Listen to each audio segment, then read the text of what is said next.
Imagine a place where the red clay beneath your feet has soaked up decades of human suffering, where concrete walls echo screams that guards can hear but cannot locate, where 128 violent criminals sleep in a single room, separated by nothing but 18 inches of space and the thin veneer of institutional control.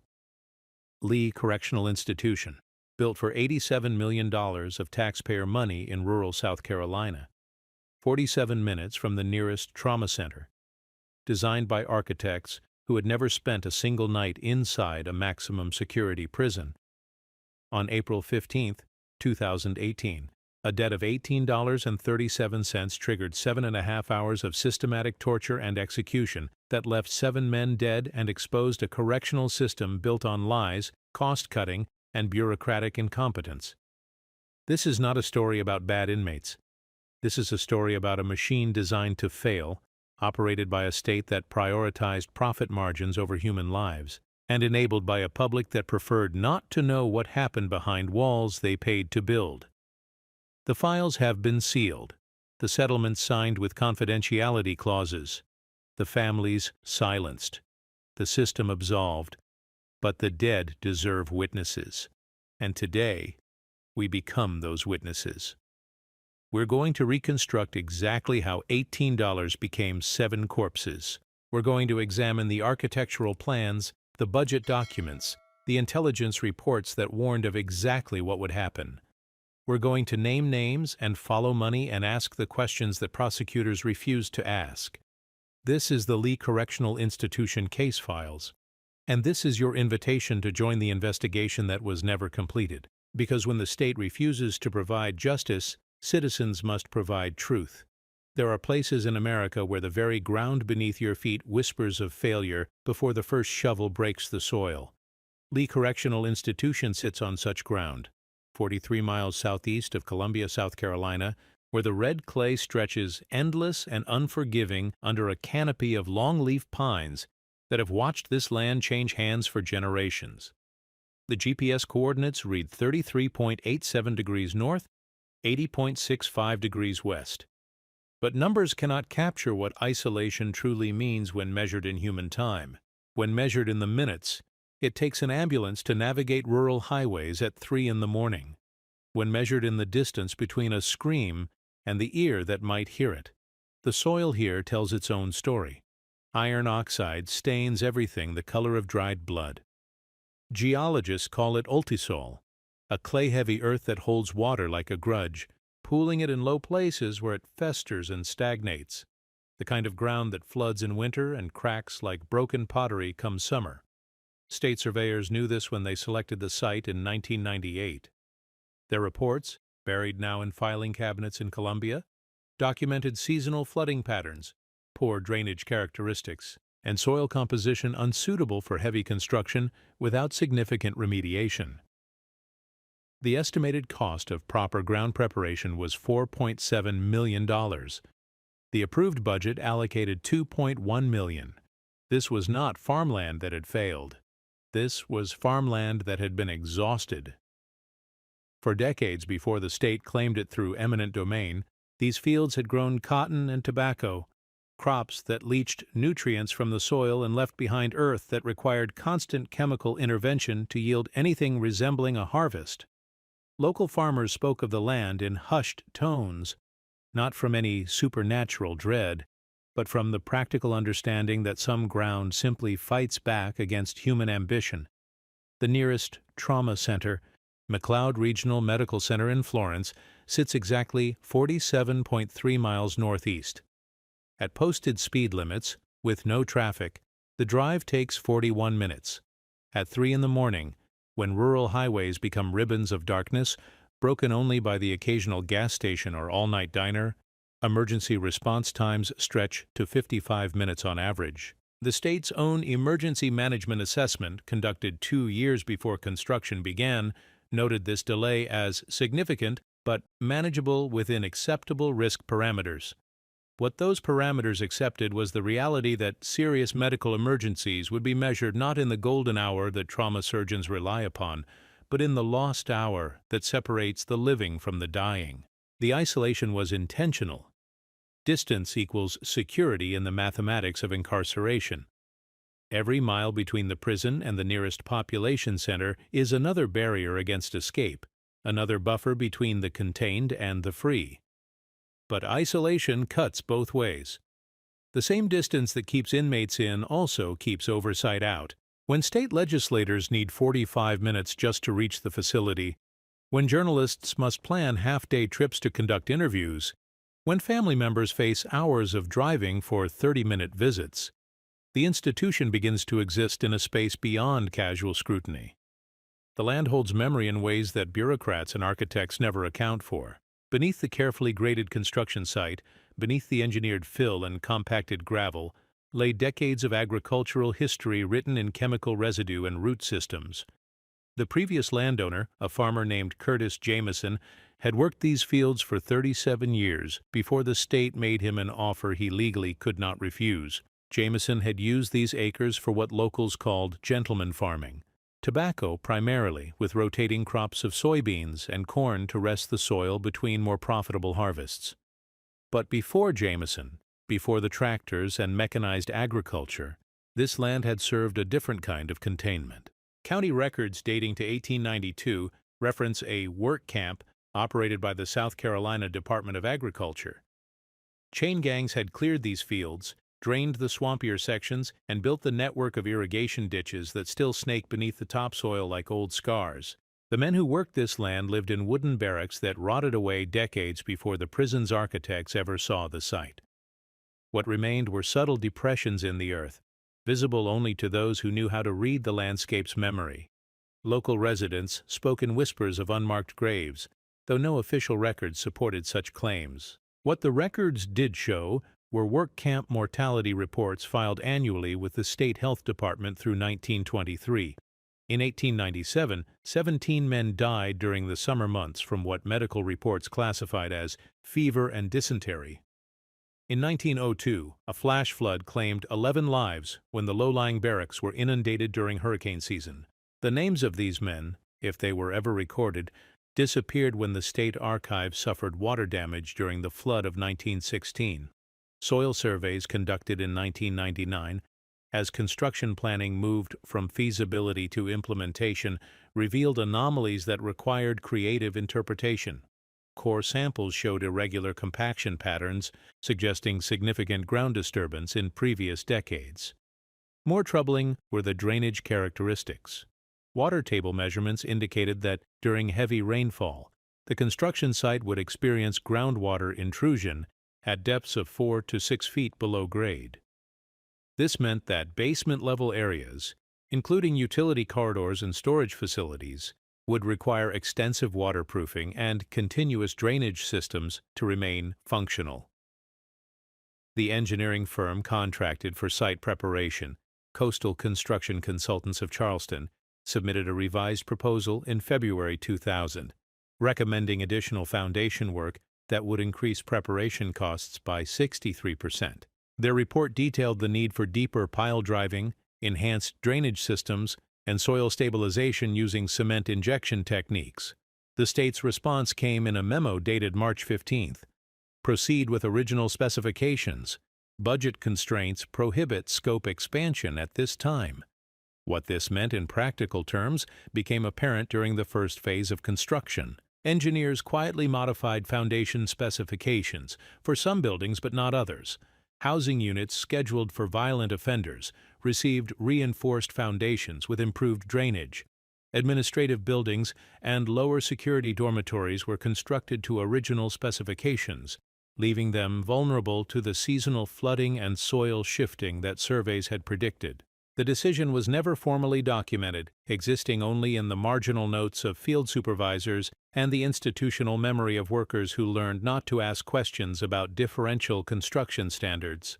The political machinery that created Lee Correctional Institution operated with the ruthless efficiency that only comes when public safety rhetoric meets budget reality. In the spring of 1997, South Carolina faced a corrections crisis that legislators described in increasingly apocalyptic terms. Prison overcrowding had reached critical levels, with state facilities operating at 138% of design capacity. Federal courts had issued warnings about constitutional violations. Editorial pages demanded action. Governor David Beasley, facing re-election pressure, announced an ambitious prison construction program that would bring South Carolina's correction system into the 21st century. The proposed solution was elegant in its simplicity: build larger facilities that could house more inmates at lower per capita costs. Economy of scale applied to human containment. The initial proposal called for a maximum security complex capable of housing 2,400 inmates, with dormitory-style housing that would replace the expensive cell block construction of older facilities. Projections suggested that dormitory housing could reduce construction costs by 42%, while increasing capacity by 60% over traditional designs. Legislative hearings on the prison construction bill stretched through the summer of 1997, with debates that revealed the fundamental tensions between security and economy that would haunt Lee Correctional Institution throughout its existence. State Representative Marion Franks of Charleston questioned the wisdom of dormitory housing for maximum security inmates. "You're talking about putting 128 violent criminals in a single room," she told the House Judiciary Committee. "How exactly do you maintain order in that environment?" The response came from Department of Corrections Director William Byers, whose testimony would later be quoted extensively in wrongful death lawsuits. Modern correctional management relies on surveillance technology and strategic positioning rather than physical barriers, Byers explained. Dormitory housing allows for better sight lines and more efficient staffing patterns. We're moving from a 19th century model of individual cells to a 21st century approach based on behavioral science and operational efficiency. What Byers did not mention, and what would not become apparent until years later, was that his testimony was based on studies conducted at medium security facilities housing nonviolent offenders. No research existed on dormitory housing for maximum security populations. The department was essentially conducting an experiment using the most dangerous inmates in the state corrections system as test subjects. The budget mathematics that drove the project reflected political realities that had little to do with correctional best practices. The total construction authorization was set at $87 million, a figure that had been calculated not based on operational requirements, but on the maximum amount the legislature was willing to allocate during an election year. Working backward from this ceiling, architects and planners were forced to design a facility that fit the budget rather than one that served the mission. Staffing projections revealed the full scope of the compromise. The original facility design called for a guard-to-inmate ratio of 1:12, consistent with federal guidelines for maximum security housing. But at $87 million, there was insufficient funding for both construction and adequate staffing levels. The solution was to redesign the facility around a 1:20 ratio, using electronic surveillance and automated systems to compensate for reduced human presence. State Senator Hugh Leatherman, who chaired the Budget Committee, defended the staffing reductions in language that would later seem prophetic. "We cannot afford to build monuments to the corrections bureaucracy," he told reporters. "This facility will demonstrate that modern technology can maintain security more effectively than simply throwing bodies at the problem." The phrase "throwing bodies at the problem" would be remembered with a bitter irony after April 15, 2018. The construction contract was awarded to Brasfield & Gorrie, an Alabama-based firm with extensive experience in institutional construction but limited background in maximum security correctional facilities. Their bid of $68.4 million came in nearly 15% below the nearest competitor, a margin that should have raised questions about either the quality of materials or the completeness of their understanding of the project scope. Work began in earnest during the winter of 2000, with crews operating around the clock to pour the massive concrete structures that would define Lee Correctional Institution. The scale of the undertaking was genuinely impressive. Each housing unit required 437 cubic yards of concrete, poured in continuous overnight operations to prevent cold joints that could compromise structural integrity. The main administration building alone consumed 1,250 cubic yards of concrete, reinforced with 87 tons of steel rebar, but impressive scale masked troubling shortcuts. Quality control inspectors, employed by the state but working under intense pressure to maintain construction schedules, documented numerous concerns in reports that were filed and apparently forgotten. Concrete samples showed inconsistent compression strength, particularly in pours conducted during winter months when temperature fluctuations affected curing times. Load-bearing walls in several housing units exhibited hairline cracks within weeks of completion, suggesting either inadequate reinforcement or settling problems related to poor soil preparation. The most serious structural issue involved the acoustic properties of the dormitory design. Concrete structures, particularly those built with the speed demanded by construction schedules, create complex sound environments that can either enhance or undermine security operations. At Lee, the combination of high ceilings, hard surfaces, and minimal sound-dampening materials created an acoustic nightmare for correctional officers. Sounds echoed and reverberated in ways that made it nearly impossible to locate their source. A fight breaking out in one corner of a dormitory might be heard clearly in the opposite corner, but guards stationed at central observation points could not determine where the disturbance was occurring. Acoustic engineers brought in for consultation during the final phases of construction recommended extensive sound-dampening measures, including acoustic tiles and strategic placement of soft surfaces. The estimated cost was $2.3 million. The recommendation was filed and ignored.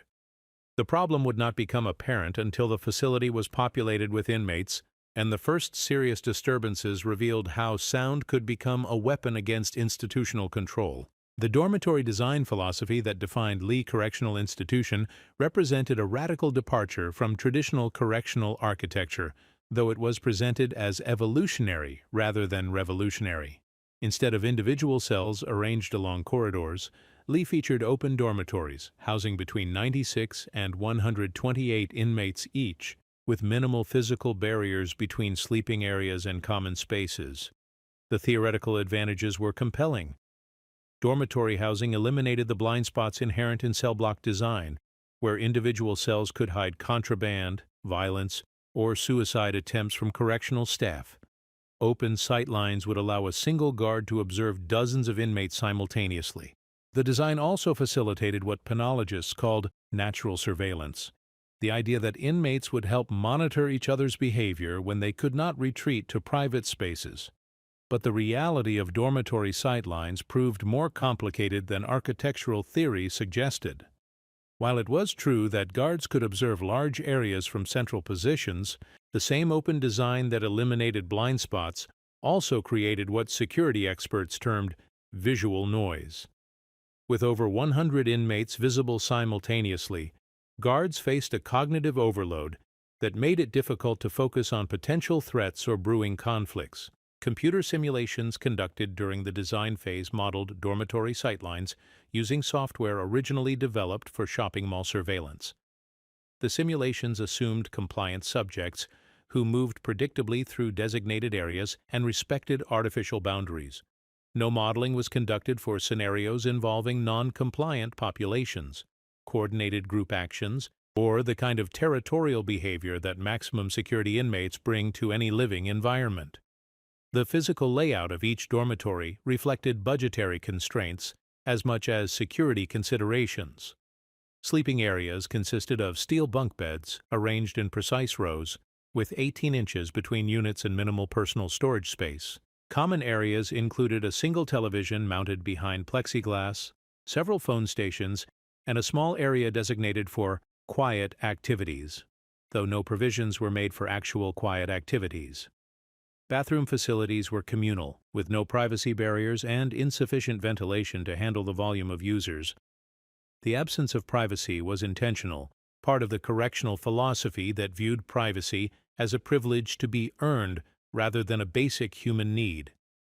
But experienced correctional administrators understood that eliminating privacy completely could create more problems than it solved.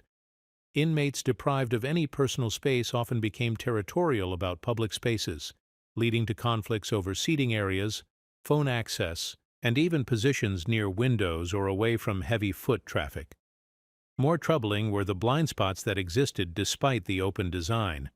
The dormitories featured numerous alcoves and corners where inmates could gather out of direct sightline from guard stations. These areas, measuring between 42 and 68 square feet, were large enough to accommodate small groups engaged in prohibited activities. Architects had classified these as transition zones, necessary for traffic flow, but they quickly became gathering points for the informal hierarchies and black market economies that define institutional life. The electrical and mechanical systems installed in the dormitories reflected the same tension between cost and function that characterized every aspect of Lee's construction. Each housing unit featured a centralized control system that could regulate lighting, temperature, and door locks from a single guard station. The system was impressive in theory, providing corrections officers with unprecedented control over the environment. In practice, the complexity of managing these systems required technical training that most guards never received, and maintenance expertise that was not available on site 24 hours a day. Door locks presented particular challenges. The electronic systems installed at Lee were designed to fail secure, meaning that power failures or system malfunctions would automatically lock all doors to prevent escapes.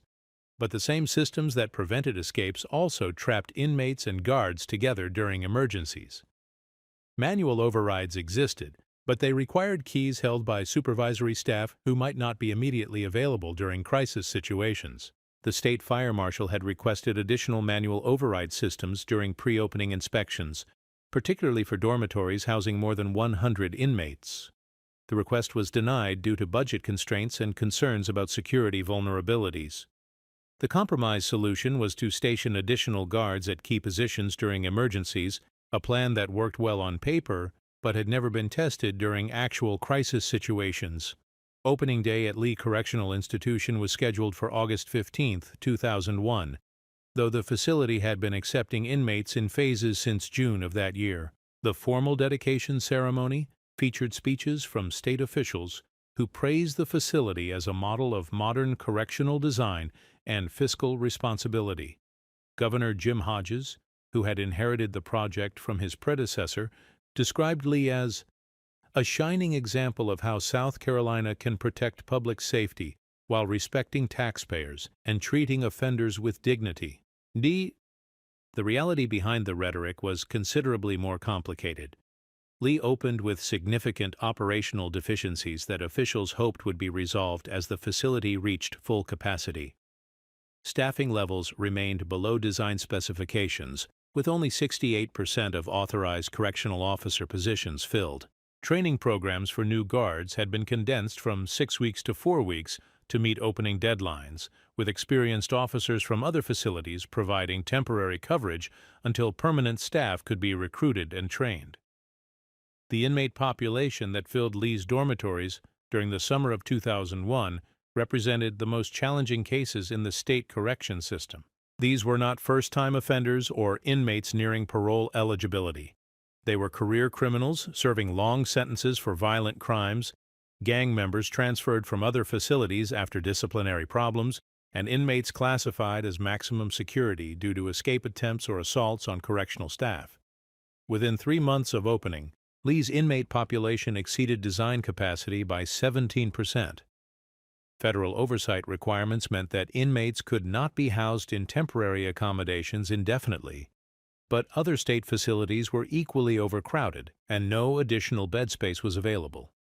The solution was to modify dormitory configurations, adding bunk beds and reducing personal space allocations to squeeze additional inmates into existing housing units.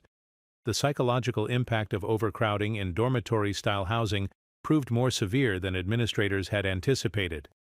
Unlike traditional cell blocks, where overcrowding meant double bunking inmates in individual cells, dormitory overcrowding created a density that resembled refugee camps or military barracks more than correctional facilities.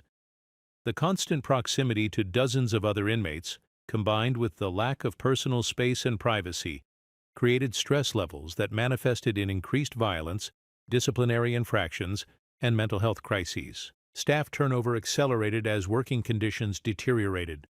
Correctional officers found themselves responsible for supervising up to 150 inmates at a time, a ratio that made individual attention or relationship building impossible. Guards described feeling like they were managing chaos rather than maintaining security. Many experienced officers transferred to other facilities or left the correction system entirely, creating a cycle of inexperience that would plague Lee throughout its early years. The machine had started running before it was fully assembled, as one state inspector noted in a report that would later disappear from official files. Lee Correctional Institution was operational, processing inmates and generating the statistical reports that satisfied federal oversight requirements. But the institution existed in a state of barely controlled crisis, held together by the willingness of understaffed guards to work mandatory overtime and the hope that serious problems could be managed through improvisation and good intentions. The warning signs were everywhere for those trained to recognize them. Incident reports showed steadily increasing levels of violence between inmates. Medical staff documented higher than expected rates of anxiety and depression. Maintenance logs revealed equipment failures at rates significantly above manufacturer specifications. But these individual problems were addressed as isolated issues rather than symptoms of systemic design flaws.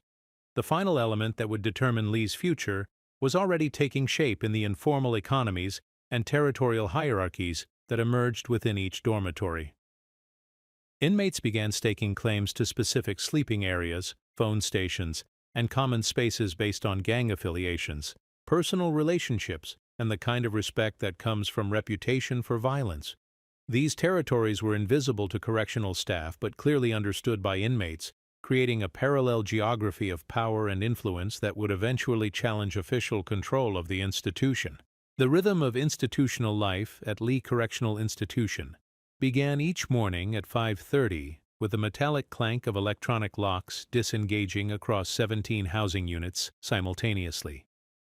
The sound traveled through concrete corridors like a mechanical heartbeat, followed by the shuffle of nearly 3,000 inmates responding to commands broadcast through speakers that crackled with static and echoed off hard surfaces until individual words became indistinguishable from the general din of institutional awakening.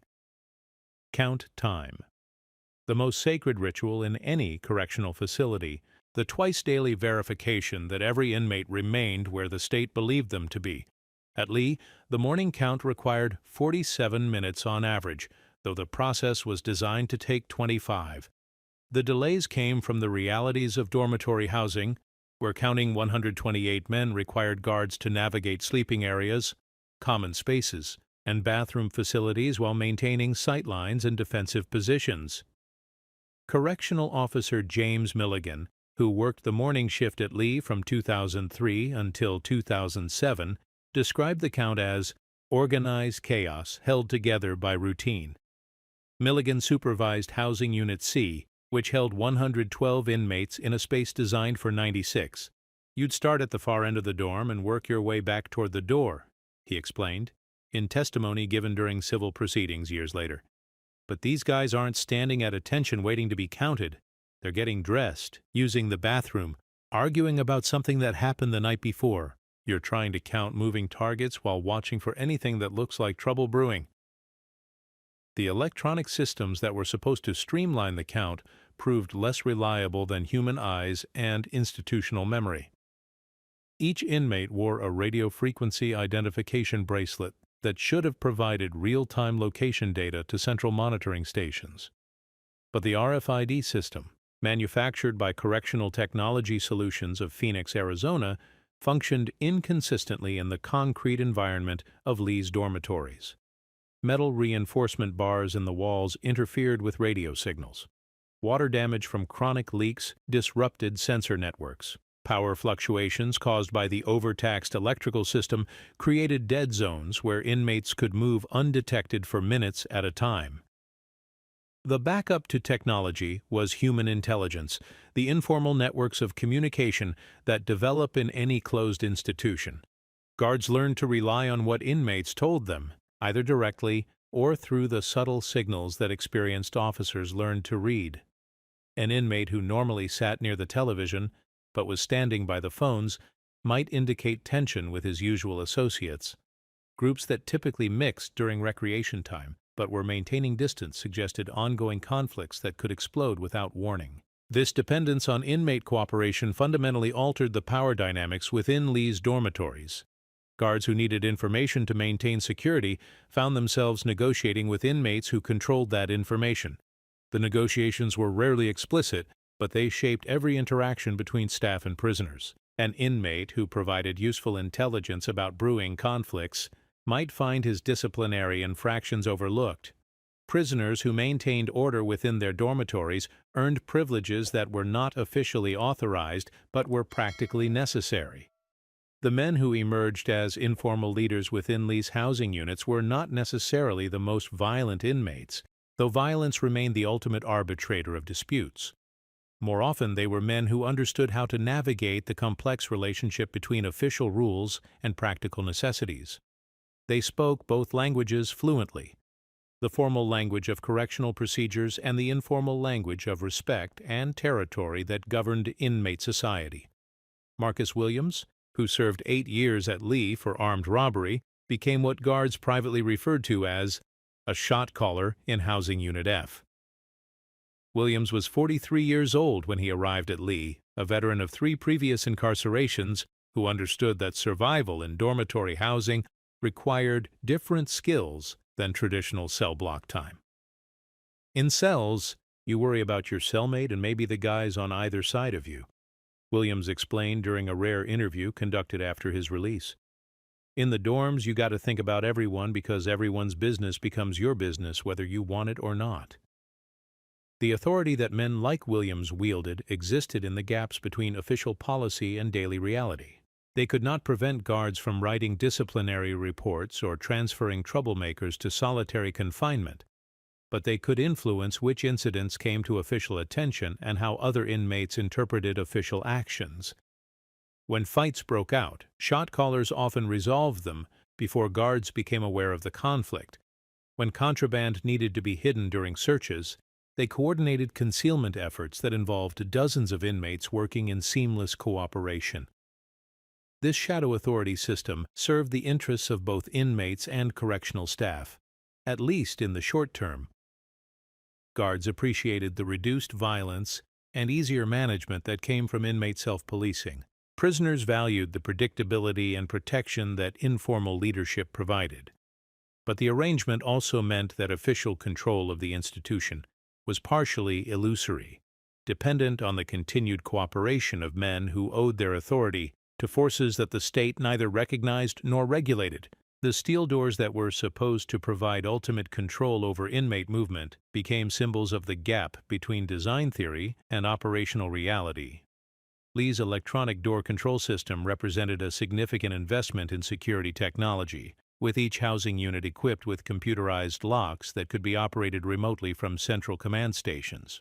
The system allowed a single guard to control access to entire dormitories, theoretically providing unprecedented security with minimal staffing.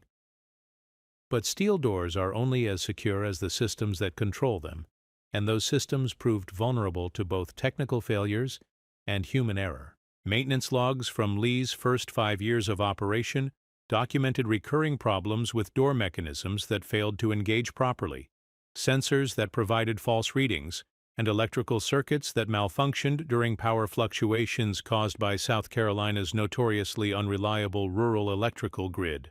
The most serious failures were those that caused doors to fail open rather than closed. Security protocols required that any malfunction should default to the locked position, trapping inmates in their housing units until repairs could be completed. But the electromagnetic locking mechanisms installed at Lee were susceptible to power surges that could burn out circuits and leave doors permanently unlocked until maintenance crews arrived to install replacement components. Repair response times became a critical security vulnerability. Lee's location in rural South Carolina meant that specialized technicians often had to travel significant distances to reach the facility. Emergency service contracts with the door system manufacturer guaranteed response times of 4 hours during normal business hours, but no guarantees existed for nights, weekends, or holidays when most serious incidents occurred. Correctional Officer Sarah Chen, who worked the night shift in Housing Unit D from 2004 to 2006, described the anxiety that door malfunctions created for line staff. You'd get an alert that door 7 was showing unsecured on the computer, but you couldn't tell if that meant the door was actually unlocked or if it was just a sensor problem, Chen recalled. Policy said you were supposed to physically check every door that showed as unsecured, but that meant leaving your post and walking into areas where you might be outnumbered 100 to 1 if something was really wrong. The solution that emerged was unofficial and dangerous. Guards learned to ignore minor door alerts unless they observed suspicious inmate behavior that suggested inmates were aware of security vulnerabilities. This practice, which was never formally authorized but became standard procedure across multiple shifts, meant that door malfunctions could go undetected for hours or even entire shifts. Manual override systems existed for emergency situations, but they required coordination between multiple staff members and access to keys that were secured in supervisor offices. During actual emergencies, when seconds could determine whether a situation remained manageable or escalated into chaos, the time required to locate supervisors, retrieve keys, and manually operate door systems could stretch to 5 or 10 minutes. The most dangerous scenarios involved partial system failures that left some doors locked while others opened unexpectedly. These mixed conditions created tactical nightmares for correctional officers who needed to maintain control over inmate movement while being unable to predict which barriers would function and which would fail. Emergency response plans had been developed for total system failures and normal operations, but not for the partial failures that became increasingly common as Lee's electronic systems aged and maintenance was deferred due to budget constraints. The economy that flourished within Lee's dormitories operated according to market principles that would have been familiar to any business school student, though the commodities traded and the enforcement mechanisms employed differed significantly from legitimate commercial activity. Contraband formed the basis of a complex economic system that generated wealth, created employment opportunities, and established the territorial boundaries that would eventually contribute to the institution's most serious crisis. Cell phones represented the most valuable contraband at Lee, worth between $800 and $1,500, depending on battery life, camera quality, and the reliability of the smuggling network that provided service. The phones enabled inmates to maintain relationships with family members, conduct business activities that ranged from legitimate to criminal, and coordinate activities within the institution without official monitoring. A single phone could generate hundreds of dollars in weekly rental fees from inmates who needed to make calls but could not afford to purchase their own device. The smuggling networks that supplied phones to Lee inmates demonstrated remarkable sophistication and adaptability. Phones arrived hidden in legal mail, concealed inside food packages delivered to staff members who had been recruited or coerced into cooperation, and thrown over perimeter fences attached to tennis balls or weighted bags during carefully timed diversions. The most successful smuggling operations involved correctional officers who were paid between $2,000 and $5,000 per phone delivery, sums that represented substantial income supplements for staff members earning annual salaries of $32,000. Drug trafficking within Lee followed distribution patterns that mirrored legitimate business operations, with wholesale suppliers, regional distributors, and retail sales networks that served different market segments. Synthetic marijuana, known as K2 or spice, dominated the market due to its availability, potency, and the difficulty of detecting it during routine searches. Prescription medications, particularly opioid painkillers and benzodiazepines, commanded premium prices and were often used as currency for purchasing other forms of contraband or paying gambling debts. The payment systems that supported Lee's underground economy relied on external money transfers that involved family members and associates outside the institution.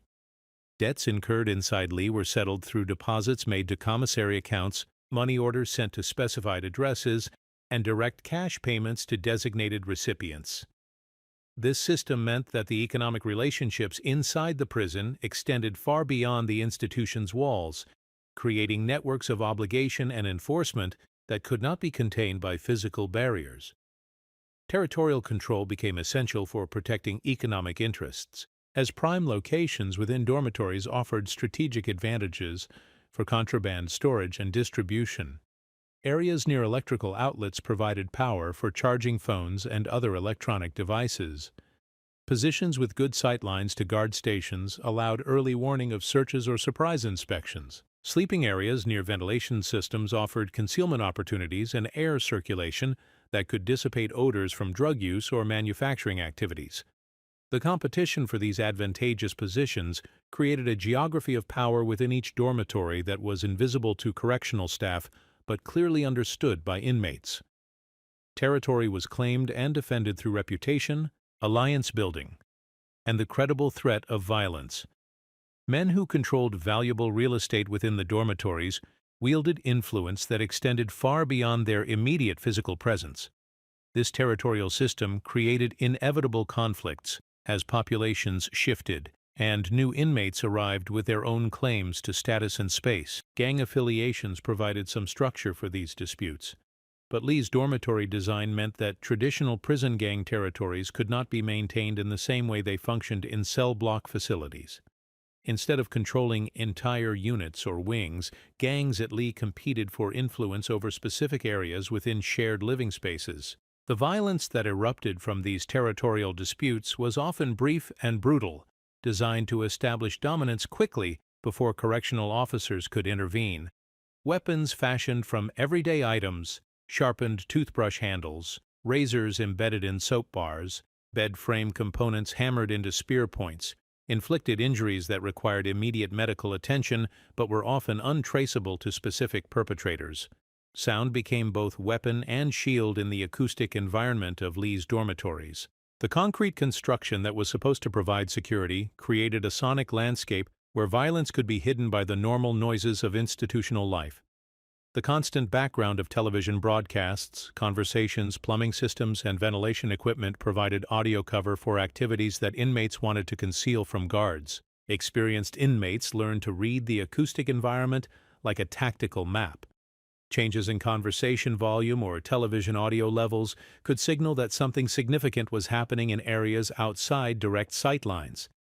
The absence of normal background noise often indicated tension that was building toward confrontation. Even trained correctional officers could hear that something was wrong without being able to locate the source of the disturbance. The reverberation characteristics of concrete dormitories meant that sounds bounced off walls and ceilings in ways that distorted direction and distance. A fight breaking out in the far corner of a housing unit might sound like it was happening directly overhead to a guard stationed at the central observation point. Screams for help could echo throughout an entire dormitory, making it impossible to determine which of 128 inmates was in distress. These acoustic challenges became tactical advantages for inmates who understood how to exploit them. Coordinated disturbances could be planned to create acoustic confusion that would delay official response. Arguments staged in one area could draw guard attention away from actual conflicts occurring elsewhere. Even simple activities like moving furniture or exercising could be timed to mask the sounds of prohibited activities. The inability to locate sounds accurately forced guards to make dangerous choices about how to respond to potential threats. Entering a dormitory to investigate a suspected fight meant leaving secure positions and exposing themselves to potential ambush by inmates who knew exactly where the real action was taking place.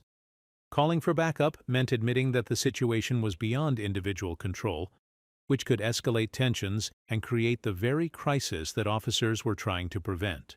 Medical emergencies presented particular challenges in the acoustic environment of Lee's dormitories.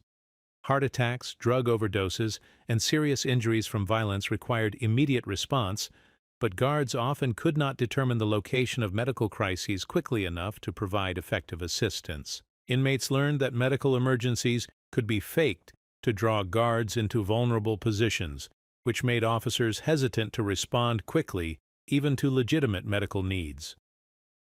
The psychological impact of this acoustic environment affected both inmates and staff. Guards described feeling constantly on edge, hypervigilant for sounds that might indicate brewing trouble but never certain about what they were hearing or where it was coming from. Inmates reported difficulty sleeping due to the constant noise and the inability to determine whether distant sounds represented threats to their personal safety. Staff attrition at Lee Correctional Institution accelerated as working conditions deteriorated, and the gap between official policy and daily reality became impossible to ignore. Correctional officers who had been attracted to the job by promises of steady employment, reasonable hours, and clear procedures found themselves working in an environment that demanded skills and sacrifices that had never been mentioned during recruitment. The turnover statistics told a story of institutional dysfunction that administrators struggled to explain in budget hearings and legislative oversight sessions. During Lee's third year of operation, 73% of correctional officer positions experienced turnover, meaning that nearly three-quarters of guard positions were filled by someone different at the end of the year than at the beginning.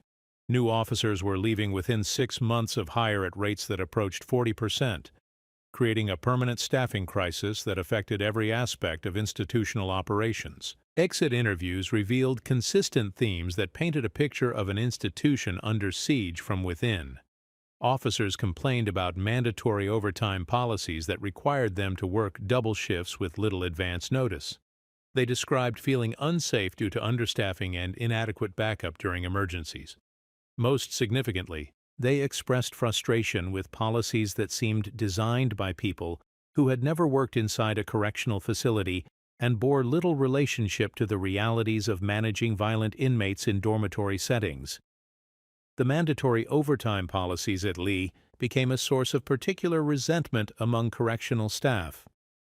State regulations required that all positions be covered at all times, but chronic understaffing meant that guards frequently worked 16-hour shifts when colleagues called in sick or failed to report for duty. The financial compensation for overtime was attractive to officers struggling with modest salaries, but the physical and psychological toll of extended shifts in high-stress environments created burnout rates that made the overtime policies self-perpetuating. Officer Michelle Rodriguez worked at Lee for 14 months before transferring to a medium security facility 2 hours away from her home. "I was making more money at Lee because of all the overtime, but I was also spending more time there than at home," Rodriguez explained during testimony in civil proceedings. "When you're working doubles 2 or 3 times a week and you're responsible for watching over 100 inmates who know you're exhausted, it stops being worth whatever they're paying you." The exhaustion that Rodriguez described was not merely physical fatigue, though the demands of maintaining vigilance for 16 consecutive hours in a correctional environment were considerable. The psychological stress of constant hypervigilance, combined with the emotional toll of managing human beings in degrading conditions, created a specific form of burnout that affected judgment, reaction times, and the ability to de-escalate conflicts before they became violent. Training deficiencies compounded the problems created by understaffing and mandatory overtime. New officers at Lee received 4 weeks of classroom instruction, followed by 2 weeks of on-the-job training with experienced partners. But the experienced officers available for training duty were often those who had survived at Lee precisely because they had learned to compromise official procedures in favor of informal accommodations with inmate power structures. The skills that helped officers survive at Lee were not necessarily the skills that maintained institutional security or upheld constitutional standards for inmate treatment. New guards learned to overlook minor infractions to avoid paperwork that could keep them at work past the end of their shifts. They discovered that maintaining order often meant allowing inmates to resolve their own conflicts rather than intervening in ways that could escalate situations beyond individual control. The informal training that new officers received from veterans created a culture of improvisation and selective enforcement that undermined official policies while appearing to maintain institutional stability. Guards learned to distinguish between violations that required official response and those that could be managed through unofficial channels. They developed working relationships with inmate leaders that helped maintain day-to-day order, but created dependencies that would prove dangerous during serious crises. The psychological profiles of officers who succeeded long-term at Lee revealed personality characteristics that were not necessarily positive for correctional work. Successful guards tended to be those who could emotionally detach from the suffering around them, who could accept morally ambiguous situations without experiencing significant stress, and who could maintain authority through intimidation rather than respect. These characteristics helped officers survive in Lee's challenging environment, but they also created a staff culture that was increasingly isolated from official oversight and increasingly dependent on informal arrangements with inmates. The guards who lasted at Lee were not necessarily the most professional or the most committed to correctional ideals. They were the most adaptable to dysfunction. The administrative response to staffing problems focused on recruitment rather than retention, with advertising campaigns that emphasized the stable employment and benefits available in corrections work. But new officers continued to leave at rates that made sustained improvement impossible, creating a cycle of inexperience that affected every aspect of institutional operations. By 2017, Lee's average correctional officer had less than 18 months of experience at the facility. Supervisory staff, who were supposed to provide guidance and oversight to line officers, often had less than 3 years of experience themselves. The institutional memory that should have provided continuity and wisdom was constantly being lost as experienced staff left for other opportunities or burned out completely from the stress of working at Lee. The intelligence reports that began circulating among Lee's administrative staff during the winter of 2017 painted an increasingly ominous picture of escalating tensions within the inmate population. Gang activity, which had been a manageable problem during the institution's early years, was evolving into something more dangerous and more difficult to contain.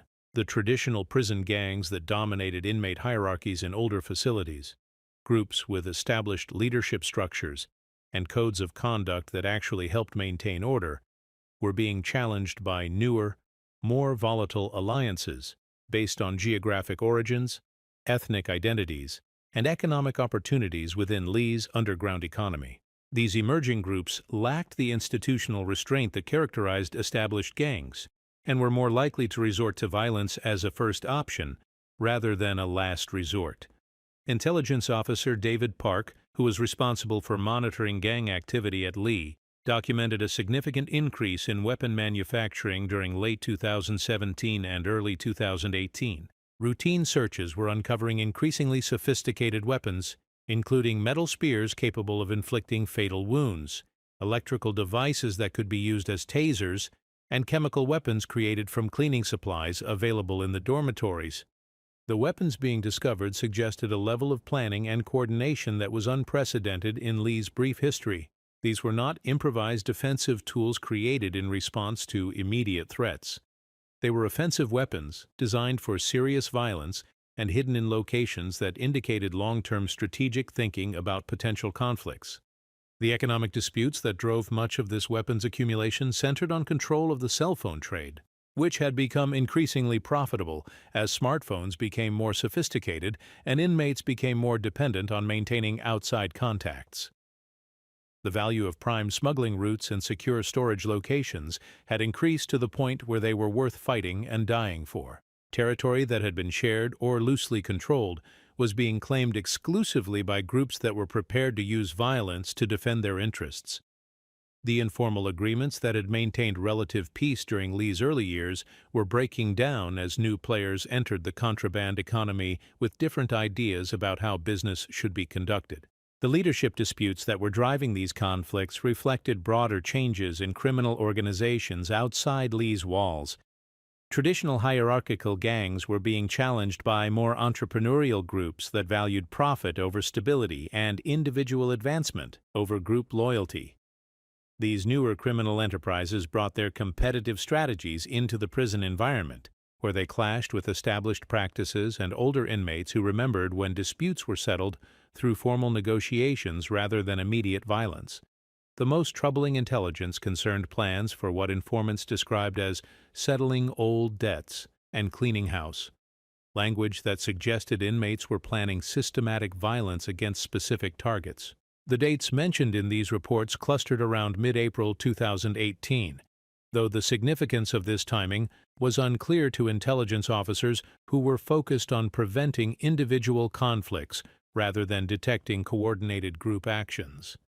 The stockpiling of weapons accelerated during the first quarter of 2018, with searches uncovering caches that contained multiple weapons stored in single locations. The discovery of 7 sharpened metal implements hidden in a single mattress suggested that violence was being planned on a scale that exceeded anything Lee had previously experienced. The warning signs were multiplying faster than administrative responses could address them. Incident reports documented increasing numbers of minor altercations that suggested major conflicts were building. Medical staff reported unusual patterns in treatment requests that could indicate inmates were preparing for violence by stockpiling medical supplies or testing chemical weapons on themselves. The institutional response to these warnings reflected the same gap between policy and practice that characterized every aspect of Lee's operations. Additional searches were ordered, but understaffed guards lacked the time to conduct thorough inspections of dormitories housing over 100 inmates each. Enhanced surveillance was implemented, but camera systems that had never worked properly could not provide the detailed monitoring that the situation required. Intelligence reports were filed and circulated, but the administrative structure at Lee lacked the experience and expertise to analyze patterns that might predict when brewing tensions would explode into actual violence. The warnings were there, documented and distributed, but the institutional capacity to act on those warnings effectively had been compromised by years of understaffing, undertrained personnel, and the false belief that technology could substitute for human judgment and experience. The stage was set for catastrophe, though no single person understood the full scope of what was approaching. The architectural flaws that had been built into Lee's foundation, the operational compromises that had become standard procedure, and the human tensions that had been accumulating for months were about to converge in ways that would transform abstract policy failures into concrete human tragedy. The spark that would consume Lee Correctional Institution for 7.5 hours began over $18.37. That was the value of a debt owed by inmate Terrence McKnight to inmate Raymond Collins, money that represented the rental fee for 3 days of cell phone access during the second week of April 2018. In the economics of incarceration, where a single phone call could cost more than a day's wages from prison labor, 37 cents represented the kind of sum that men kill for when dignity and respect have been stripped away along with freedom. The confrontation began at approximately 7:43 on the evening of April 15th, during the recreational period when inmates in Housing Unit S were allowed to move freely within the dormitory.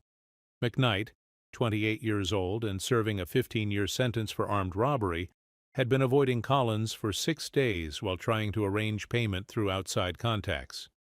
Collins, 34 and serving life without parole for murder, had established a reputation as someone who collected debts promptly and violently when necessary.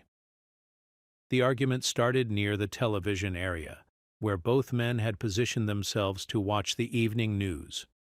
Witnesses later described the initial exchange as routine for institutional disputes: raised voices, aggressive posturing, the kind of verbal confrontation that experienced guards recognized as potentially dangerous but not immediately threatening. What transformed routine antagonism into catastrophic violence was the response of other inmates who had their own grievances against both men and saw an opportunity to settle multiple scores simultaneously. The first physical contact occurred when McKnight shoved Collins backward into a group of inmates watching television. The television area in Housing Unit S occupied approximately 240 square feet of common space, barely adequate for the 47 inmates who typically gathered there during evening recreation. The forced collision created a domino effect that knocked several men to the floor and triggered responses from inmates who interpreted the contact as intentional disrespect. Within 30 seconds, the dispute had expanded from 2 men arguing over money to 8 men exchanging punches and threats. Within 2 minutes, the fight involved more than 20 inmates as gang loyalties and personal grievances transformed individual conflict into group warfare. The acoustics that had always plagued Lee's dormitories now worked against any possibility of containment, as the sounds of fighting echoed throughout the housing unit and drew more inmates toward the disturbance. Correctional Officer Angela Foster was stationed at the central observation point in Housing Unit S, responsible for maintaining visual oversight of 128 inmates distributed across 8,000 square feet of dormitory space. Foster had worked at Lee for 11 months and had observed dozens of fights during her tenure, but she had never witnessed violence that escalated this quickly or involved this many participants simultaneously. Foster's first response followed established protocol. She activated the emergency alert system that was supposed to summon backup officers and initiated lockdown procedures that should have secured all inmates in their designated sleeping areas. But the emergency systems at Lee, like every other technological solution implemented to compensate for understaffing, functioned imperfectly when they functioned at all. The alert signal that reached the Central Command Center was automatically classified as a Level 2 disturbance, which indicated a serious fight requiring additional officers, but not a facility-wide emergency.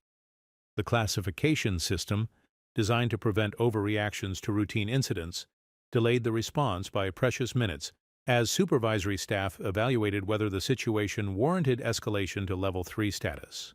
Meanwhile, the lockdown command that should have secured inmates in their sleeping areas failed to execute properly due to a power fluctuation that had been affecting Lee's electrical systems throughout the week.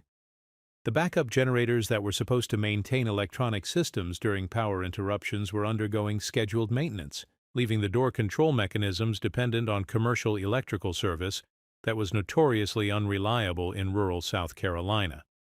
The lights that illuminated Housing Unit S flickered twice and went dark for 14 seconds before emergency lighting activated. Those 14 seconds of darkness provided cover for actions that would have been impossible under normal lighting conditions. Inmates who had been positioned around the periphery of the original fight moved toward predetermined locations where weapons had been hidden. Others began opening maintenance panels and electrical fixtures where contraband had been stored for weeks, in anticipation of exactly this kind of opportunity. When the emergency lighting restored partial visibility to Housing Unit S, the situation had fundamentally changed. What had begun as a dispute between two men over a trivial debt had become a coordinated assault on institutional authority that involved more than half the inmates in the housing unit. The weapons that emerged from their hiding places demonstrated the level of planning and preparation that intelligence reports had warned about, but that no one had been able to prevent. The metal spears that had been fashioned from bed frame components were not improvised weapons created in the heat of conflict. They were carefully engineered implements designed for maximum damage, with sharpened points and reinforced shafts that could penetrate clothing and flesh with minimal effort. The electrical weapons created from power cords and battery components were sophisticated enough to incapacitate guards or inmates without causing immediately visible injuries. Officer Foster found herself facing a tactical situation that her training had never addressed. Standard procedure for dormitory fights called for officers to maintain secure positions while calling for backup, but the scale and coordination of the violence in Housing Unit S made it impossible to determine who was fighting whom or what the objectives of the various combatants might be. The informal leadership structure that had helped maintain order during Lee's early years had completely collapsed, replaced by something that resembled guerrilla warfare more than institutional conflict. The decision to retreat from Housing Unit S was made by Shift Supervisor Carl Richardson, who arrived at the scene 3 minutes after Foster's initial alert and immediately recognized that the situation was beyond the control of the officers currently on duty. Richardson had 22 years of experience in corrections, including service at 2 maximum security facilities, but he had never encountered violence this organized or this sustained in a prison environment. Richardson's retreat order followed departmental protocol that prioritized officer safety over immediate restoration of control, but the retreat also ceded the entire housing unit to inmates who now had unrestricted access to weapons, contraband, and each other. What had been a fight was now officially a riot, and the physical space where it was occurring was no longer under state control. The tactical withdrawal of correctional officers from Housing Unit S created a power vacuum that was immediately filled by inmates who had been planning for exactly this contingency. The men who assumed leadership during the first minutes of the riot were not necessarily the most violent inmates, but they were the most organized and the most prepared to exploit the collapse of official authority. The inmates who took control of Housing Unit S during the first hour of the riot demonstrated a level of coordination that suggested extensive advance planning. Groups of men moved systematically through the dormitory, securing strategic positions and gathering weapons and supplies that had been cached throughout the housing unit. The actions were too organized to be spontaneous, too coordinated to be random responses to opportunity. The doors that should have contained the violence proved to be the first and most critical security failure. The electronic locks that were supposed to isolate Housing Unit S from the rest of the institution began malfunctioning as inmates applied systematic pressure to mechanical components that had never been tested under combat conditions. The electromagnetic locking mechanisms were designed to withstand casual tampering, but they were not engineered to resist coordinated assault by men who had weeks to study their weaknesses. The manual override systems that were supposed to provide backup security proved equally vulnerable to sustained attack.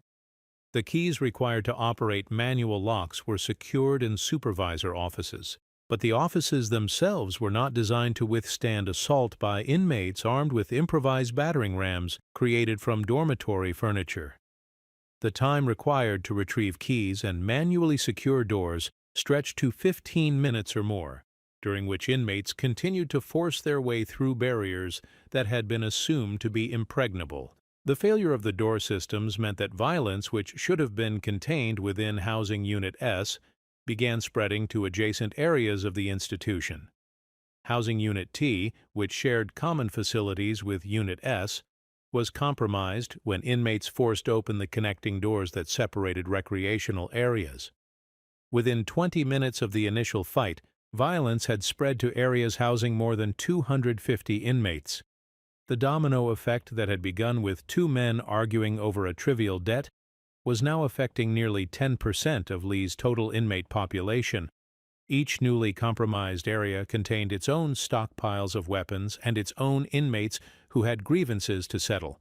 The riots were multiplying faster than they could be contained, creating multiple simultaneous crises that overwhelmed the institution's capacity to respond effectively. Emergency response teams that should have been deployed immediately were delayed by communication failures that reflected the same technological shortcomings that had allowed the riots to begin. Radio systems that functioned adequately during routine operations failed under the stress of multiple simultaneous transmissions and electrical interference from damaged equipment. Officers attempting to coordinate responses found themselves unable to communicate with Central Command or with each other. The delay in deploying emergency response teams meant that inmates had more than an hour to organize their actions and prepare defensive positions before any serious attempt was made to regain control of the affected housing units.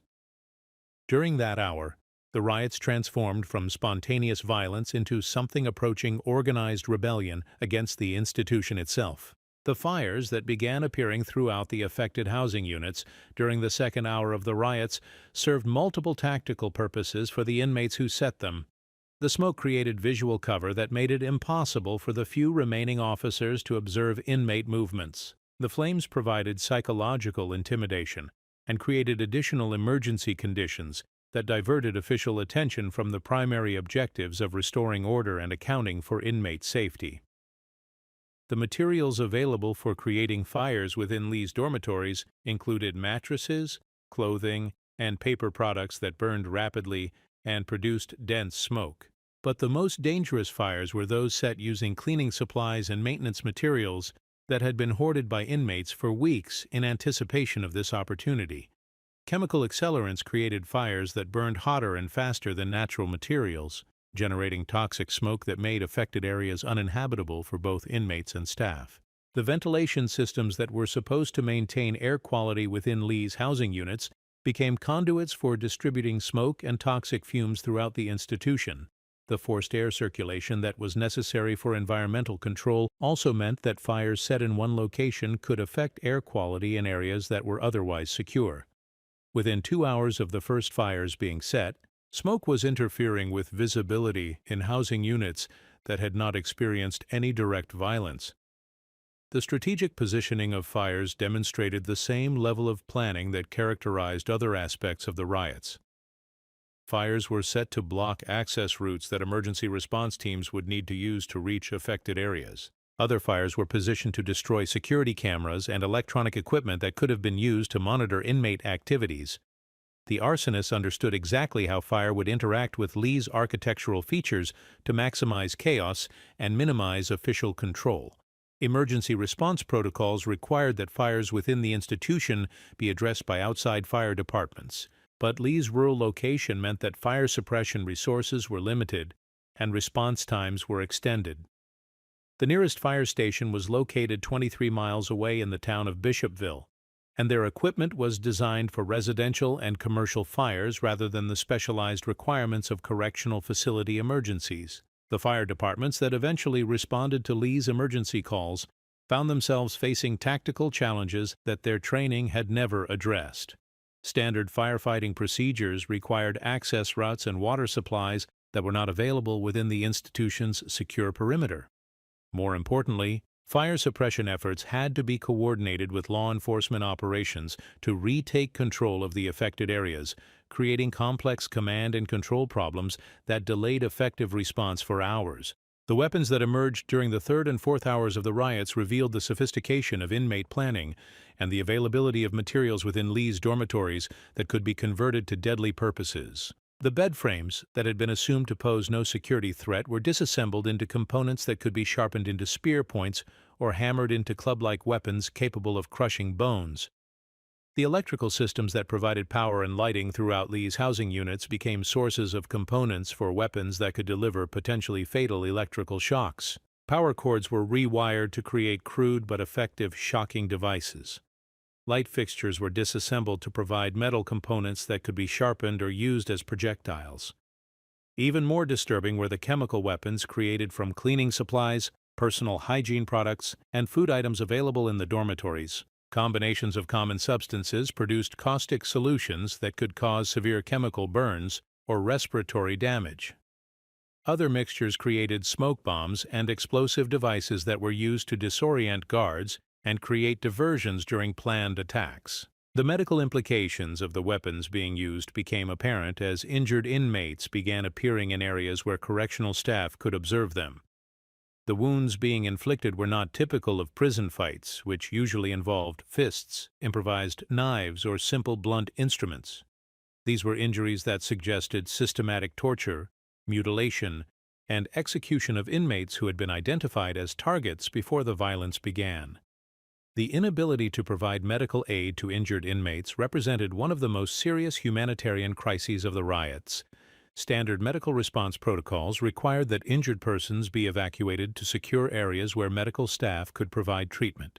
But the ongoing violence made evacuation impossible for most of the affected areas. Inmates who might have survived their injuries with prompt medical attention were left to bleed to death in dormitories that had become battlefields. The psychological trauma inflicted during these hours would affect survivors for years after the physical violence ended. Inmates who witnessed torture and execution developed symptoms of post-traumatic stress disorder that were complicated by their continued confinement in the same institution where the atrocities had occurred. The men who had been forced to participate in violence to protect themselves carried guilt and horror that no therapeutic intervention could completely address. The communication failures that crippled official response efforts during the riots reflected fundamental shortcomings in Lee's emergency preparedness that had been identified but never corrected during the institution's operational history. Radio systems that functioned adequately during routine operations proved inadequate for coordinating complex emergency responses involving multiple agencies and hundreds of personnel. The radio frequencies used by Lee's correctional officers interfered with those used by responding fire departments and law enforcement agencies, creating a cacophony of competing transmissions that made coordination nearly impossible. Emergency command protocols had been developed on paper, but they had never been tested in realistic scenarios that simulated the chaos and confusion of actual crisis situations. Central command posts that were supposed to coordinate emergency responses found themselves isolated from the areas where violence was occurring due to the failure of electronic surveillance systems.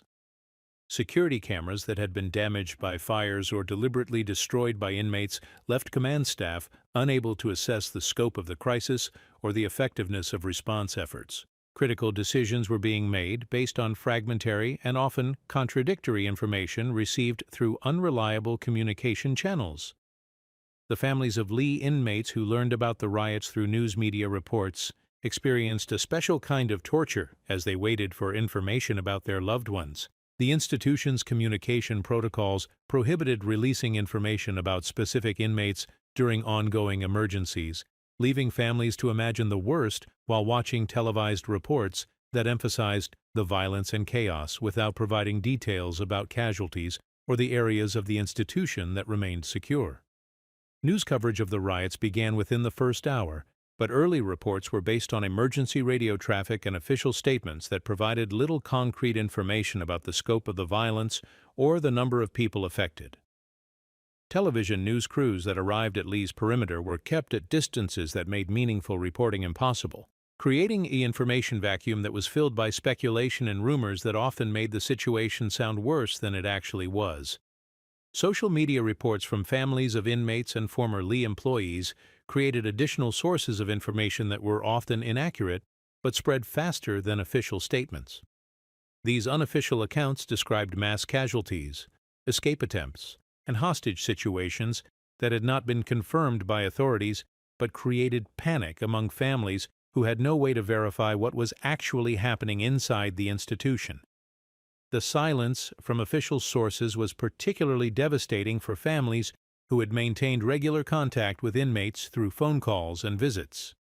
When those communication channels were severed during the lockdown, families were left with no way to determine whether their loved ones were safe, injured, or dead.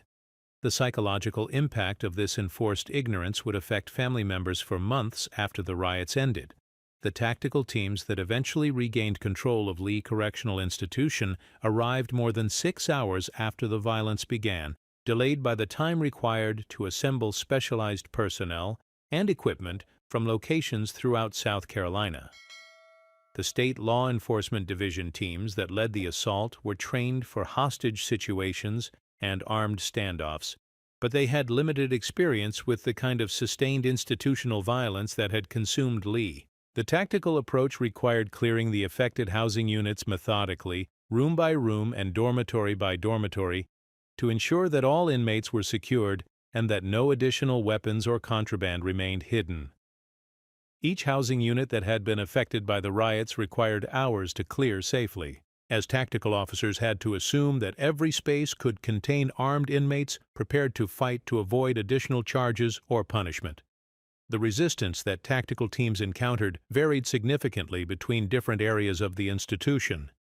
Some inmates surrendered immediately when confronted by heavily armed officers, while others continued fighting even when facing overwhelming force. The most dangerous encounters occurred in areas where inmates had established defensive positions and were armed with weapons capable of inflicting serious injuries on tactical officers. The evidence of torture and execution that tactical officers discovered as they cleared the housing units was unlike anything that experienced law enforcement personnel had encountered in previous prison riots.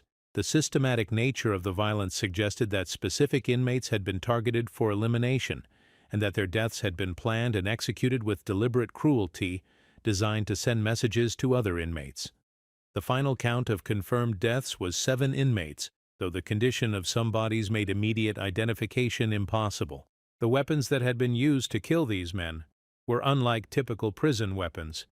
They were instruments of torture designed to inflict maximum pain before causing death. The psychological impact on tactical officers who discovered these bodies was severe enough to require counseling and support services for months after the riots ended. The restoration of official control over Lee Correctional Institution was declared at 6:17 on the morning of April 16th, approximately 11 hours after the initial fight that had triggered the crisis. But official control was a legal fiction that bore little relationship to the psychological and institutional realities that would define Lee for years to come. The physical violence had ended, but the trauma and dysfunction that had enabled it continued to poison every aspect of institutional operations. The silence that settled over Lee as dawn broke on April 16th was not the silence of restored order. It was the silence of exhaustion, trauma, and the knowledge that something fundamental had broken that could never be completely repaired. The institution would continue to operate, processing inmates and generating reports that satisfied bureaucratic requirements. But the illusion that incarceration could be managed through technology and bureaucratic procedures had been shattered permanently. The 7 men who died during the riots at Lee Correctional Institution were more than statistics in a report that would be filed and forgotten. They were human beings whose deaths represented the ultimate failure of a system that had promised to protect public safety while respecting human dignity. Their names would be remembered by families who would spend years seeking answers that the state would never be able to provide satisfactorily. Their deaths would stand as testimony to the consequences of designing institutions around financial considerations rather than human realities. The lockdown that descended upon Lee Correctional Institution in the aftermath of April 15th was not merely an administrative response to crisis. It was the institutional equivalent of traumatic shock, a reflexive withdrawal from normal operations that would last far longer than anyone initially anticipated and would fundamentally alter the relationship between the state and the men it held in custody. 23 hours and 14 minutes. That was how long the average Lee inmate remained confined to his sleeping area during the first week after the riots, allowed out only for meals that were served in shifts small enough to be managed by the skeleton crew of guards who remained willing to work inside the housing units. The psychological impact of this enforced isolation, coming immediately after the trauma of witnessing systematic violence, created mental health crises that the institution's medical staff was neither equipped nor adequately funded to address. The dormitories that had been crime scenes just days earlier were now filled with men who had watched their fellow inmates tortured and killed, men who had been forced to participate in violence to protect themselves, and men who carried the guilt of survival when others had died for reasons that made sense only within the brutal logic of institutional hierarchies. These traumas were compounded by the knowledge that they remained trapped in the same spaces where the worst violence had occurred, sleeping in beds where murdered men had once slept, using facilities that still bore the stains and scars of the carnage they had witnessed. Dr. Patricia Williams, the chief psychiatrist for the South Carolina Department of Corrections, conducted a mental health assessment of Lee inmates 6 weeks after the riots and found rates of anxiety, depression, and post-traumatic stress disorder that were consistent with combat veterans rather than civilian populations. These men experienced warfare, Dr. Williams noted in her report to state administrators. They witnessed atrocities and were forced to make survival decisions that no human being should have to make. The fact that they remain confined in the same environment where these experiences occurred is creating a permanent state of re-traumatization that threatens their long-term psychological stability. The response to Dr. Williams's recommendations revealed the same gap between human needs and bureaucratic constraints that had characterized Lee's operations since its opening. Additional counseling services would require hiring licensed therapists, expanding medical facilities, and providing ongoing treatment that could last for years. The estimated cost of adequate mental health services for riot survivors was $3.7 million annually, an expense that state budget officials deemed excessive given current fiscal constraints. Instead, Lee implemented what administrators termed enhanced recreational programming, which consisted primarily of additional television time and supervised exercise periods that were designed to occupy inmates' time rather than address their psychological needs. The recreational programming cost approximately $47,000 annually and generated reports that documented improved leisure activity participation rates without measuring actual improvements in mental health outcomes. The physical scars left by the riots were more easily addressed than the psychological damage, though even the building repairs revealed the same priorities that had characterized Lee's original construction. Housing units that had been damaged by fires were restored using the cheapest available materials and methods, with cosmetic repairs that made the dormitories appear normal, while doing nothing to address the underlying structural and design flaws that had contributed to the crisis. The bloodstains that had soaked into concrete floors were covered with industrial paint rather than properly cleaned, creating permanent reminders of the violence for inmates who lived in those spaces.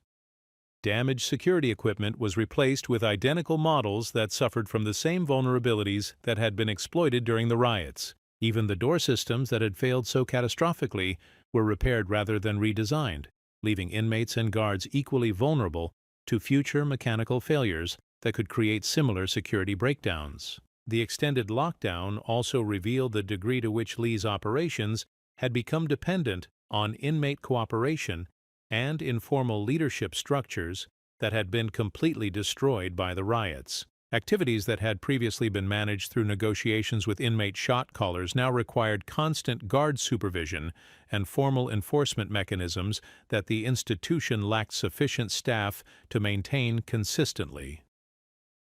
Simple operations like meal service became logistical nightmares that required hours of planning and coordination.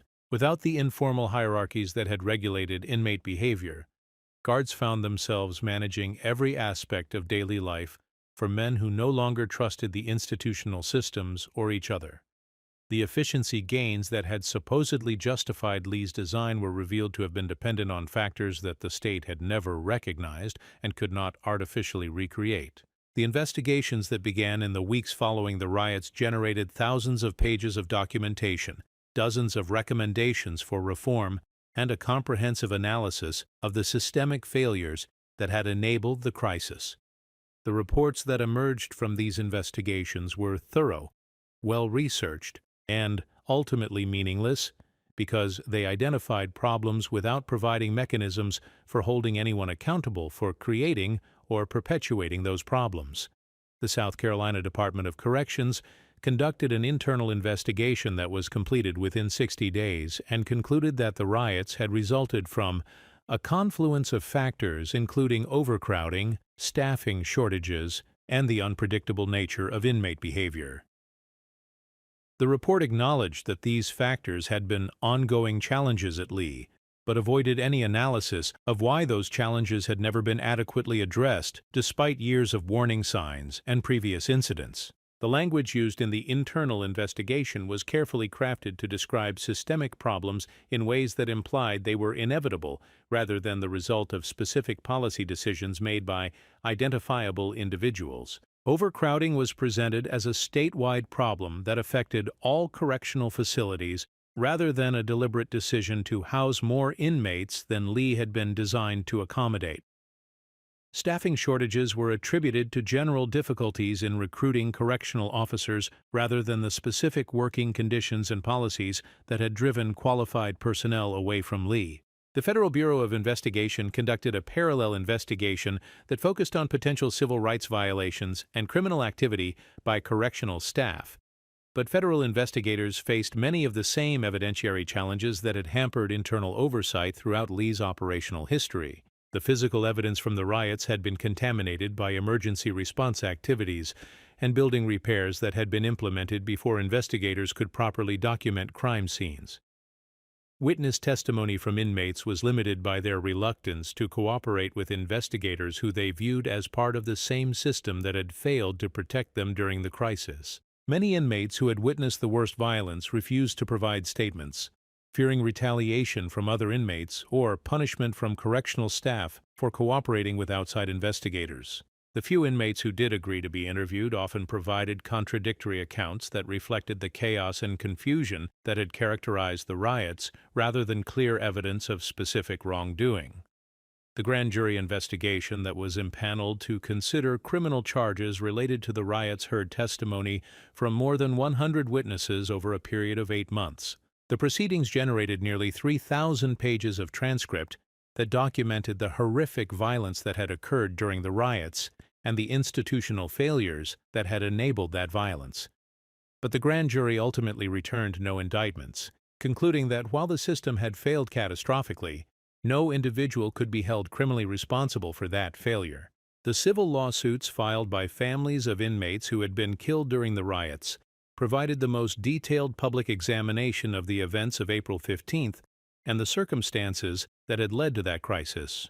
The discovery process in these cases produced internal documents and witness testimony that revealed the extent to which state officials had been aware of problems at Lee, but had failed to take effective action to address them. Depositions from current and former Lee administrators revealed a pattern of willful ignorance about conditions within the institution that allowed officials to avoid responsibility for problems they preferred not to acknowledge. When asked about specific incidents or conditions that had been documented in reports, administrators frequently claimed not to recall details or to have delegated responsibility for those matters to subordinates who were no longer available for questioning. The most damaging testimony came from correctional officers who described the gap between official policies and actual practices at Lee. These witnesses provided detailed accounts of understaffing, equipment failures, and informal accommodations with inmate power structures that had been necessary to maintain even the appearance of institutional control. Their testimony painted a picture of an institution that had been failing long before the riots, but had managed to conceal that failure through statistical manipulation and selective reporting. The settlements reached in these civil cases were subject to confidentiality agreements that prevented public disclosure of their terms, but the amounts paid by the state were significant enough to require special legislative appropriations. More importantly, the settlement agreements included reform provisions that required specific improvements in staffing levels, training programs, and oversight mechanisms at Lee and other state correctional facilities. The reform provisions included in the civil settlements were more specific and demanding than any of the recommendations that had emerged from official investigations, largely because they had been negotiated by attorneys who understood the operational realities of correctional institutions rather than bureaucrats who were primarily concerned with protecting the state from liability.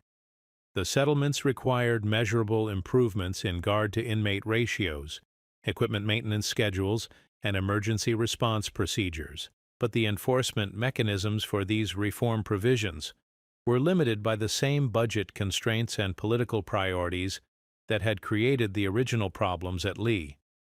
The state agreed to make improvements but retained the authority to determine the timeline and methods for implementing those improvements. When budget shortfalls made it impossible to meet staffing requirements, the state requested and received extensions that effectively postponed meaningful reform indefinitely. The architectural analysis that was conducted as part of the post-riot investigations confirmed what experienced correctional administrators had suspected from the beginning. Lee's dormitory design was fundamentally incompatible with housing maximum security inmates safely and humanely. The sightlines that were supposed to enhance security actually created visual confusion that made effective supervision impossible. The elimination of individual cells had removed the physical barriers that were necessary for preventing conflicts from escalating into mass violence. The acoustic problems that had plagued Lee since its opening were identified as critical factors in the riots because they had prevented guards from locating violence quickly enough to intervene effectively. The reverberant concrete construction that had been chosen for cost savings had created an environment where emergency situations could develop and spread faster than they could be detected and contained. The recommendations for architectural modifications included reducing dormitory sizes, installing sound-dampening materials, and creating additional physical barriers that would allow guards to isolate conflicts before they spread to involve dozens of inmates. The estimated cost of these modifications was $43 million, an amount that was nearly half of the institution's original construction budget. State legislators who reviewed these recommendations questioned whether it would be more cost-effective to demolish Lee entirely and construct a new facility using traditional cell block design, rather than attempting to retrofit a building that had been fundamentally flawed from its conception. The demolition option was ultimately rejected due to the disruption that closing Lee would create in the statewide correction system, leaving more than 3,000 inmates without housing while a replacement facility was planned and constructed. Instead, the state implemented modest modifications that addressed the most obvious safety hazards without fundamentally changing Lee's problematic design. Additional security cameras were installed in areas that had been identified as blind spots, though the camera system suffered from the same reliability problems that had affected previous electronic surveillance equipment. Sound-dampening materials were installed in some areas, though budget constraints meant that most dormitories remained acoustically problematic. The most significant architectural change was the installation of additional manual door controls that would allow guards to isolate sections of dormitories during emergencies without relying entirely on electronic systems that had proven unreliable during crisis situations.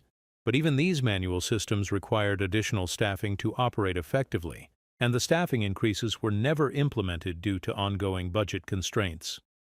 The families of the 7 men who died during the Lee riots faced a particular form of bureaucratic cruelty as they attempted to obtain information about their loved ones' deaths and hold someone accountable for the failures that had enabled those deaths. The official death certificates provided minimal information about the circumstances of each death, listing causes of death in clinical terms that conveyed nothing about the torture and brutality that had actually killed these men. Marcus Johnson, 34 years old, serving 12 years for burglary. Official cause of death: blunt force trauma to the head and chest. What the death certificate did not mention was that Johnson had been beaten with metal bed frame components for more than an hour before he died, or that other inmates had been forced to participate in his torture by men who controlled their dormitory through fear and violence. Kevin Williams, 28 years old, serving life without parole for murder. Official cause of death: multiple stab wounds to the torso. The clinical language obscured the fact that Williams had been stabbed 17 times with sharpened metal implements, apparently as punishment for cooperating with guards to maintain order in his housing unit. Raymond Thompson, 41 years old, serving 25 years for armed robbery. Official cause of death: severe blood loss due to multiple lacerations. Thompson had been mutilated with improvised blades in ways that suggested his death was intended as a warning to other inmates who might consider cooperating with correctional authorities. David Martinez, 29 years old, serving 15 years for drug trafficking. Official cause of death: asphyxiation due to smoke inhalation. Martinez had been deliberately trapped in a burning area of his dormitory and prevented from escaping by inmates who controlled access to exits. James Parker, 36 years old, serving life without parole for murder. Official cause of death: blunt force trauma and internal bleeding. Parker had been beaten to death with improvised weapons over a period of several hours, apparently in retaliation for debts related to the contraband economy. Anthony Brown, 33 years old, serving 18 years for rape. Official cause of death: multiple traumatic injuries. Brown's body showed evidence of torture so severe that medical examiners had difficulty determining which of his injuries had actually caused his death. Michael Davis, 39 years old, serving 22 years for armed robbery. Official cause of death: severe head trauma. Davis had been killed with a metal implement that had crushed his skull, but he had also suffered numerous other injuries that indicated prolonged torture before his death. The families of these men shared certain characteristics that made their quest for justice particularly difficult. They were predominantly poor, predominantly African American, and predominantly unfamiliar with the legal and bureaucratic systems they needed to navigate to obtain information and accountability. Many had exhausted their financial resources supporting their incarcerated family members through legal proceedings, and had no money to hire attorneys or investigators who could help them understand what had happened during the riots. The state's response to family inquiries was uniformly unhelpful, citing ongoing investigations, privacy concerns, and legal restrictions that supposedly prevented the disclosure of information about the deaths. When investigations were completed, and these restrictions no longer applied, state officials cited the passage of time and the destruction of records as reasons why detailed information was no longer available. The psychological impact on family members was complicated by the knowledge that their loved ones had died violent deaths that could have been prevented if the state had fulfilled its basic obligation to protect inmates from harm. The guilt that many family members felt about their relatives' incarceration was compounded by anger at a system that had promised to provide secure custody but had instead enabled torture and murder. Memorial services for the riot victims were small, private affairs attended primarily by family members who could not afford elaborate funerals. The men who died at Lee were buried in graves that bore simple markers with their names and dates of birth and death. No memorials were erected at Lee to remember them, and no official recognition was given to the fact that their deaths represented a fundamental failure of the state's responsibility to protect those in its custody. The obscurity that surrounded these deaths was not accidental. State officials understood that public attention to the details of what had happened during the riots would generate demands for accountability that they could not satisfy, and reforms that they could not afford. The families of the victims lacked the political influence and financial resources necessary to force sustained public attention to their losses. The local news media that had covered the riots extensively during the crisis itself quickly moved on to other stories, and the families found themselves fighting for justice in an environment of public indifference. The men who had died were inmates serving sentences for serious crimes, and there was limited public sympathy for their families' demands for accountability. The legal settlements that the families eventually reached with the state included financial compensation that was substantial by the standards of their personal finances, but modest compared to settlements in cases involving more sympathetic victims. More importantly, the confidentiality agreements that were required as part of these settlements prevented the families from speaking publicly about what they had learned about their relatives' deaths during the legal proceedings. The silence that these confidentiality agreements created served the state's interest in avoiding publicity about the failures that had enabled the riots, but it also meant that the men who died at Lee remained invisible to the public that might have demanded reforms if they had understood the full scope of what had happened. The deaths became statistics in reports that few people read, rather than human tragedies that might have generated moral outrage and political pressure for change. Life at Lee Correctional Institution in the years following the riots bore superficial resemblance to normal correctional operations, but experienced observers could recognize the underlying dysfunction that continued to characterize the institution, despite official claims that problems had been identified and corrected. The same architectural flaws that had enabled the riots remained uncorrected. The same staffing shortages that had made effective supervision impossible continued to plague daily operations.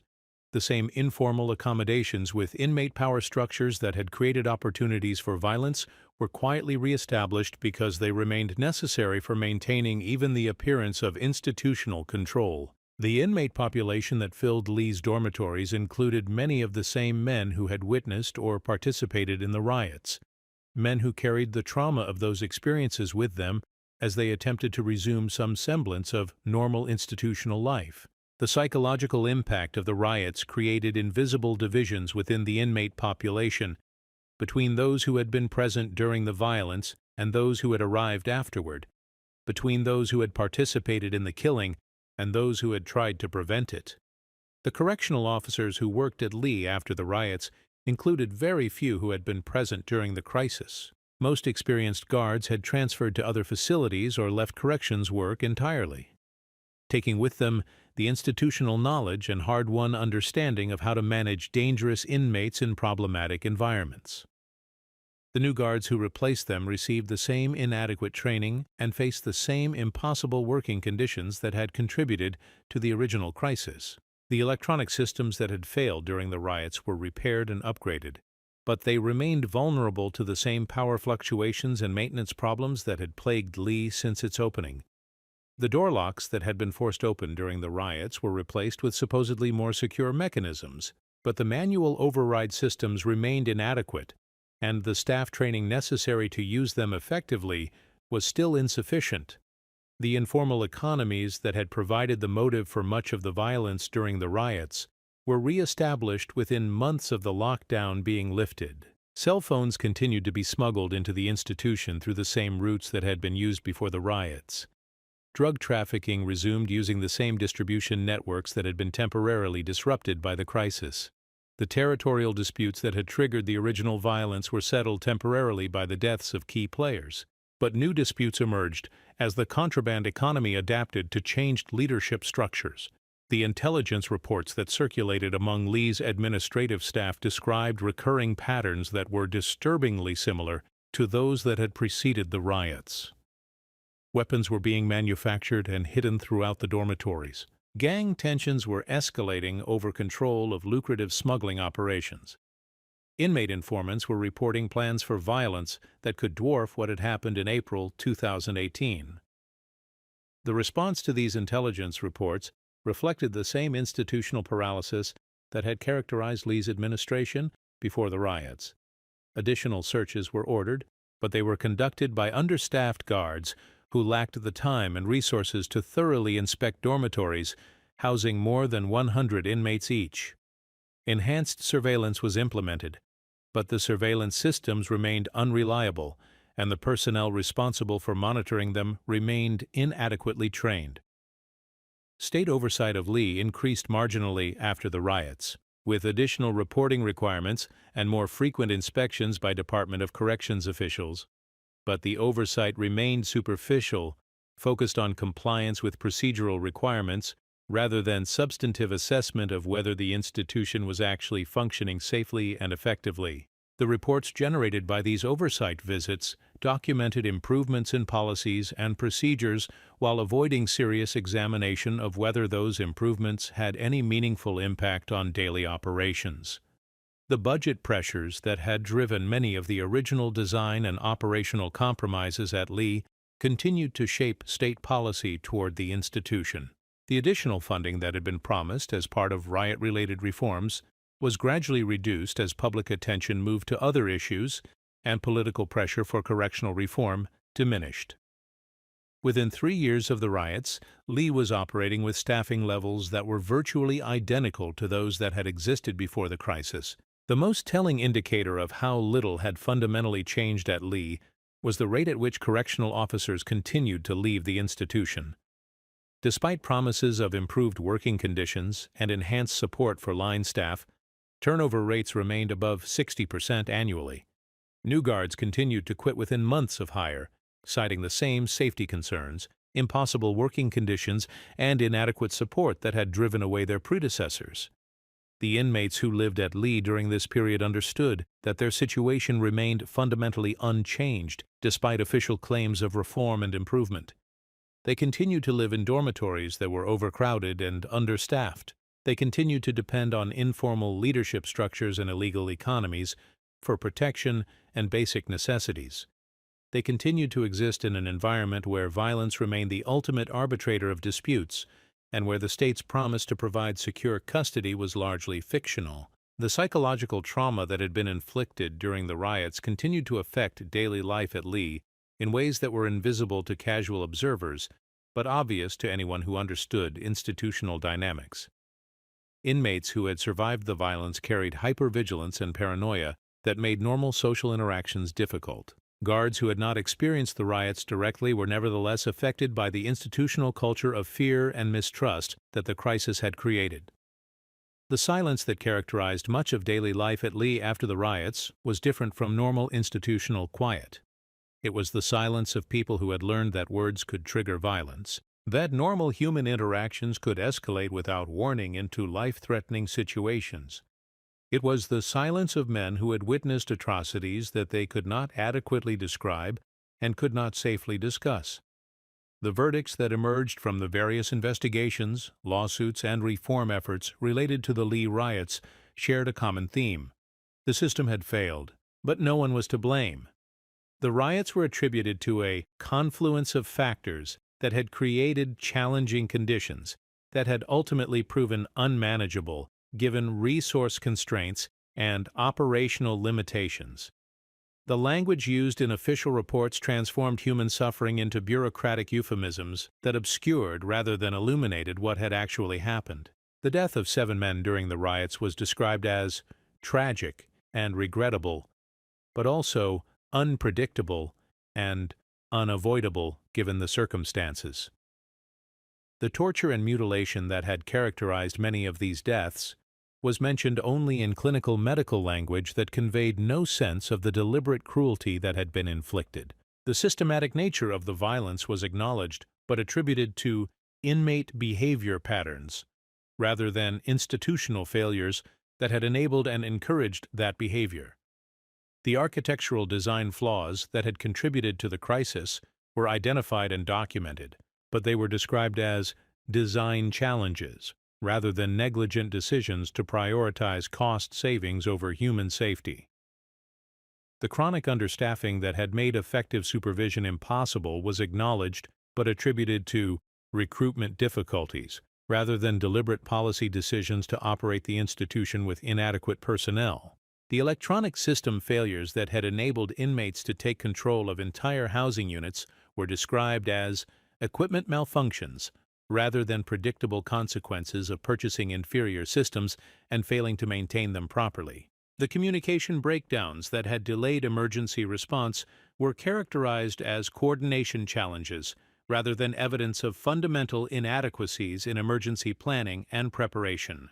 The informal accommodations with inmate power structures that had characterized Lee's operations since opening were described as management strategies rather than abdication of official responsibility for maintaining institutional control. The dependence on inmate cooperation that had made the riots possible was portrayed as unavoidable given the constraints under which the institution operated, rather than a deliberate choice to compromise security for operational convenience. The budget constraints that had driven many of the decisions that contributed to the crisis were presented as external factors beyond the control of institutional administrators, rather than policy priorities that had valued cost savings over human welfare. The political pressures that had shaped Lee's design and operations were mentioned only in passing, without serious examination of how electoral considerations and ideological commitments had influenced decisions about how to house and manage dangerous inmates. The ultimate conclusion of the various official examinations was that the Lee riots represented a system failure rather than individual failures, and that system failures could be addressed through policy changes and procedural reforms rather than accountability measures that might actually deter similar failures in the future.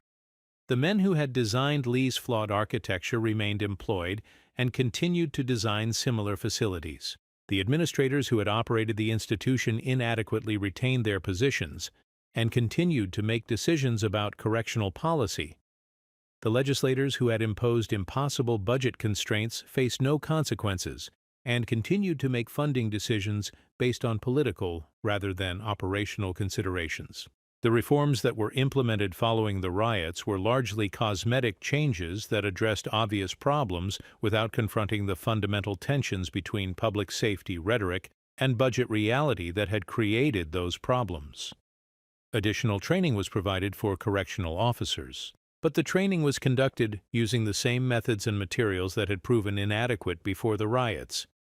Enhanced oversight was implemented, but the oversight was conducted by the same agencies that had failed to detect problems before the crisis. New policies were developed to address specific issues that had been identified during the riots, but the policies were drafted by administrators who had little direct experience with correctional operations and were implemented by guards who lacked the training, resources, and authority necessary to make them effective.